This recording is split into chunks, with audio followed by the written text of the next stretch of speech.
నమస్తే. ఈరోజు మన స్టూడియోలో ప్రముఖ ఆధ్యాత్మికవేత్త జ్యోతిష్య పండితులు జయేష్ శర్మ గారు మనతో ఉన్నారు. గురుగారితో మాట్లాడేద్దాం. నమస్కారం గురుగారు. నమస్కారం గురుగారు, ఏప్రిల్ మాసంలో కుంభరాశి వారికి ఎలాంటి ఫలితాలు ఉండబోతున్నాయి గురుగారు? శ్రీ గురుభ్యో నమ. శ్రీ మహాగణాధిపతి నమ. శ్రీ మహాసరస్వతి నమ. ఓం శ్రీమాత్రి నమ. ఏప్రిల్ మాసం, ఈ యొక్క చైత్రమాసంలో కుంభరాశి యొక్క స్థితి చూసినట్టయితే కుంభరాశి యొక్క పరిస్థితి ధనిష్టాక్షత్రం 3-4 పాదాలు, అట్లనే శతభిషాక్షత్రం 4 పాదాలు, పూర్వభాద్ర నక్షత్రం 1-2-3 పాదాలు ఈ యొక్క కుంభరాశి. కుంభరాశి యొక్క గ్రహస్థితి చూసినట్టయితే ముఖ్యంగా ద్వితీయంలో శని, శుక్రుడు, బుధుడు, రాహు, తృతీయమందు రవి 14 నుంచి ఈ యొక్క ఏప్రిల్ 14 నుంచి, అట్లానే గురువు చతుర్థమందు సంచారము, కుజుడు వచ్చేసి షష్టమ స్థాన సంచారము, కేతు అష్టమ స్థాన సంచారం. ఈ రకమైన సంచారం చూస్తే కుంభరాశి వారికి శని ఎప్పుడైతే ద్వితీయ స్థానానికి వెళ్ళాడో కొంత ఇబ్బందికరంగా ఉన్నా కూడా బరువు తీసి పక్కన పెట్టినట్టుగా ఉంటుంది. ఎందుకంటే ఏలినాటి శని ప్రభావంలో జన్మస్థాన శని అంత మంచిది కాదు. ద్వితీయంలో ఉన్న కొద్ది గొప్ప మంచిది, కానీ జన్మస్థాన కుంభంలో ఉండడం అంత మంచిది కాదు. కాబట్టి శని మంచి యొక్క ఫలితాలు ఇస్తున్నాడు. అట్లనే ద్వితీయంలో రాహు కూడా వీరికి ఉన్నాడు. ద్వితీయ రాహు కూడా ధనం నిర్ధనం భవేది, అంటే ధనం ఉన్నా లేనివాడుగా జీవనం చేయటం, దయా సానుభూతి ఎక్కువగా ఉండడం వీళ్ళ మీద. తర్వాత శుక్రుడు, బుధుడు కూడా ద్వితీయంలో ఉండడం వల్ల అన్యోన్య దాంపత్య సుఖజీవనం, కుటుంబంలో కూడా పేరు ప్రఖ్యాతులు, కుటుంబంలో ఒక మంచి పేరు రావటం, వీళ్ళు వ్యవహారాలు కూడా చాకచక్యంగా పనిచేయటం, వాక్కు కూడా పరుషంగా ఉండడం, ఎవరితో ఎట్లా మాట్లాడితే పనులు జరగడం, అన్ని విషయాలు కూడా గ్రహిస్తారు ఇప్పుడు. తర్వాత తృతీయంలో రవి ఉండడం వల్ల కూడా ఎక్కడ సోదర వర్గంతో కానీ లేదా సహకరించేటువంటి వర్గాల వారు కానీ ప్రభుత్వ మూలకంగా కానీ చాలా యోగదాయకంగా ఉంటుంది. వాళ్ళతో కూడా మంచి సఖ్యతగా ఉంటారు. చతుర్థమందు గురువు సంచారం చేస్తున్నాడు కాబట్టి అర్ధాష్టమ గురువు నడుస్తుంది ఇంకా. కాబట్టి గురువు ఒక సంచారం అంత బలహీనంగా ఉంది కాబట్టి మనం ఎంత శుభం చేసినా మంచి చేసినా అవతలవాడు చెడుదనాన్ని చూడటం కానీ మంచిదనాన్ని చూడకపోవటం అది కొంత ఇబ్బందికరంగా ఉండటం. 6లో కుజుడు ఉండటం వల్ల కొంత రుణం చేయటం, నూతనమైన కార్యక్రమాలు ఏమైనా చేపడదామని ఆలోచనలో ఉండటం, తర్వాత నూతనమైన కార్యక్రమాలతో పాటు వ్యాపారంలో కొంత లాభాలు ఏమైనా వస్తాయేమో అనుకోవటం. ఇలా షష్ఠస్థానం కుజుడు ఉండడం వల్ల రక్తహీనత, కొంత రక్తము పలచబట్టం, లేదైనా ఉన్నట్టుండి అనారోగ్యానికి పాలవటం అనేది జరిగే అవకాశం ఉంటుంది ఈ యొక్క కుంభరాశి వారు. అలానే కేతు అష్టమంలో ఉండడం ఆకస్మిక ప్రయాణాలు, ఆకస్మికమైన ఇబ్బందులు. ముఖ్యంగా కుంభరాశి వారు ద్వితీయ వివాహానికి సంబంధించినటువంటి ఎవరెవరైతే చేసుకుంటారో వాళ్ళకి యోగదాయకంగా ఉంది. అంటే ఎందుకంటే ద్వితీయ వివాహం అనేది ఇక్కడికి వస్తుందనంటే ఇప్పుడు కాలంలో చూస్తున్న విడాకులు అనేవి అత్యధికంగా జరుగుతున్నాయి. కోర్టు వెళ్ళడం, విడాకులు తీసుకోవటం అని.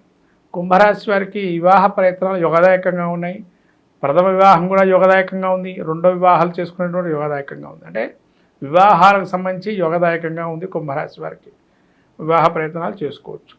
నూతన గృహారంభ గృహప్రవేశాలకు వస్తే కనుక కొద్దిగా మీరు ముందరకు వెళ్ళొచ్చు.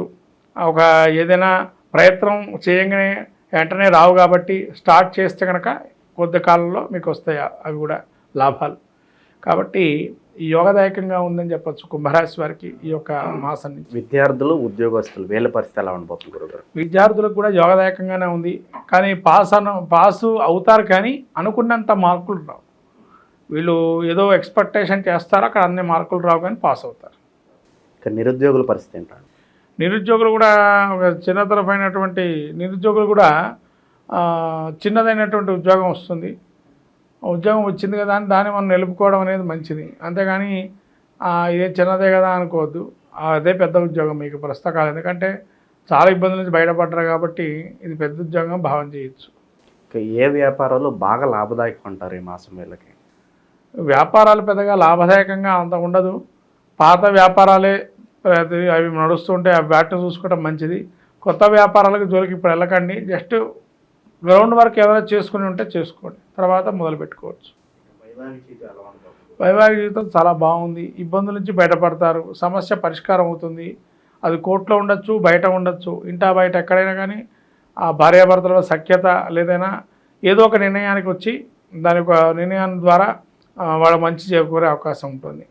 స్టాక్ మార్కెట్లోను, రియల్ ఎస్టేట్లోను పెట్టుబడులు పెట్ట ఇది సరైన మాసమేనా అంటారు గురుగారు?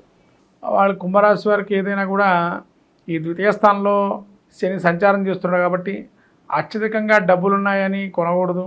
అత్యధికంగా మనకి తగినటువంటి ఖర్చులు వెళ్ళేటట్టుగా ఉండేట్టుగానే కొనాలి, కానీ అత్యధికంగా ఏవి పెట్టి దాన్ని స్టాక్స్ కొనడం కానీ, రియల్ ఎస్టేట్ ఇప్పుడు భూమి దొరుకుతుంది కదా ఇప్పుడే కొందామన్నది, కొంత దొరికితే కొంత కొనుక్కోండి, ఇంకో కొద్దిగా తర్వాత కొనుక్కోండి, అంతే తప్ప ఒకటేసారి అధికంగా తెచ్చుకొని రుణాలు మళ్ళీ కట్టుకునే పరిస్థితిలో ఉంటారు. గురుగారు, ఇంకా మంచి ఫలితాలు పొందడానికి కుంభరాశి వారికి మంచి రెమెడీస్ ఏమైనా ఉంటే తెలియజేయండి గురుగారు. ముఖ్యంగా కుంభరాశి వారికి ఈ దుర్గాదేవి ఆరాధన చేసుకోవడం మంచిది. అదే ఆత్మవిశ్వాసం పెంచుకోవడానికి ఆ రాహుకాల దీపారాధన చేయటం, ప్రతి ఆదివారం కుంకుమార్చన చేయటం గ్రామదేవత దగ్గర, ఇలాంటివి చేస్తే మంచిది.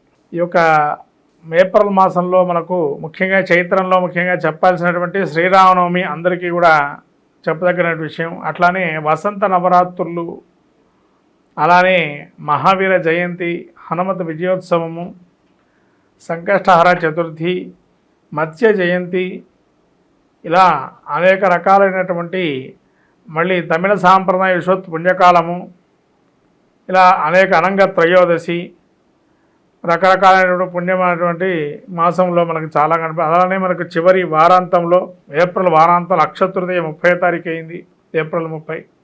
ఇలా ఈ యొక్క మాసం చైత్రమాసం ముఖ్యంగా మనం చూసుకున్నట్టయితే మనకు ముఖ్యంగా ఈ యొక్క మాసంలో ప్రథమంగా ఆచరించేటువంటిది వసంత నవరాత్రులు, అట్లనే శ్రీరామనవమి. ప్రతి ఇంట ప్రతి అస్మిన్ దేశే అస్మిన్ రాష్ట్రే అస్మిన్ పట్టణే అని చెప్పి సంకల్పం చెప్పి శ్రీరామం మీద సస్యశ్యామలం చేస్తూ సకలమైనటువంటి ధనధాన్య సంపత్తులు కలగాలని, లోకమంతా సుభిక్షంగా ఉండని, క్షామమంతా కూడా పోయి రాజ్యం కూడా సుభిక్షంగా రామరాజ్యంగా వేళాలని మనం కోరుకుంటూ కళ్యాణోత్సవం చేసుకుంటాం. అలానే హనుమత విజయోత్సవం, రాముల వారు ఎప్పుడైతే అయోధ్యకి ఏతించాలనుకున్నారో ఆ రావణాసుర సంహారమైన తర్వాత ఆ యొక్క అయోధ్యకు చేరుకున్న సమయంలో హనుమత విజయోత్సవం ఒక సభ చేసి, సభలో జరిగిన సంఘటన ద్వారా విజయోత్సవాన్ని అప్పుడు రాముల వారు ప్రకటించడంతో హనుమత విజయోత్సవంగా చేపట్టి విజయయాత్రగా చేపట్టి అటువంటి మహత్తరమైనటువంటి రోజు చైత్ర పౌర్ణిమ అంటారు. అలా చైత్ర పౌర్ణిమ అని కూడా ఈ రకమైనటువంటి శుభకార్యాలని కూడా చైత్ర మాసం నుంచి మనం ప్రారంభం చేస్తుంటాం ఇవాళ శుభ కార్యక్రమాలు. అలానే మత్స్య జయంతి, మనకు వేదాలని రక్షింపజేసి మళ్ళీ బ్రహ్మ దేవుడికి అప్పచెప్పినటువంటి మహావిష్ణువు యొక్క స్వరూపమే మత్స్య జయంతి అంటారు. కాబట్టి మత్స్య జయంతిలో కూడా మనకు సోమకాసురుని రాక్షణ సంహారం చేసి ఆ మత్స్య స్వరూపాన్ని మనకు విష్ణుమూర్తిగా స్వరూపాన్ని భావన చేస్తూ అనేక రకాలైన శుభ కార్యక్రమాలకి మత్స్య యంత్రాన్ని వాడుతూ ఉంటాం. అట్లా మత్స్య యంత్రానికి కూడా అనేక విధాలుగా ఈ యొక్క రోజుల్లో కనుక పూజ చేసుకున్నట్లయితే చాలా విశేషంగా ఉంటాయి యంత్రస్థాపనలు. ఇలా మహత్తరమైన మాసం చైత్రమాసంగా మనం చూసుకుంటున్నాము. ఈ చైత్రమాసంలో అందరికీ కూడా శ్రీరామనవమి శుభాకాంక్షలు తెలుపుతూ, అట్లానే లోకము కూడా సుభిక్షంగా సస్యశ్యామలంగా లోక కళ్యాణార్థం అందరికీ కూడా ఎటువంటి ఈతి బాధల్ని తొలగిపోయి, కరువు కాటకాలని తొలగిపోయి రామరాజ్యంతో సుభిక్షంగా ఉండాలని కోరుకుంటూ, ఓవరాల్గా ఏప్రిల్ మాసంలో కుంభరాశి వారికి ఎలాంటి ఫలితాలు ఉండబోతున్నాయో అద్భుతంగా వివరించారు గురుగారు. ధన్యవాదాలు.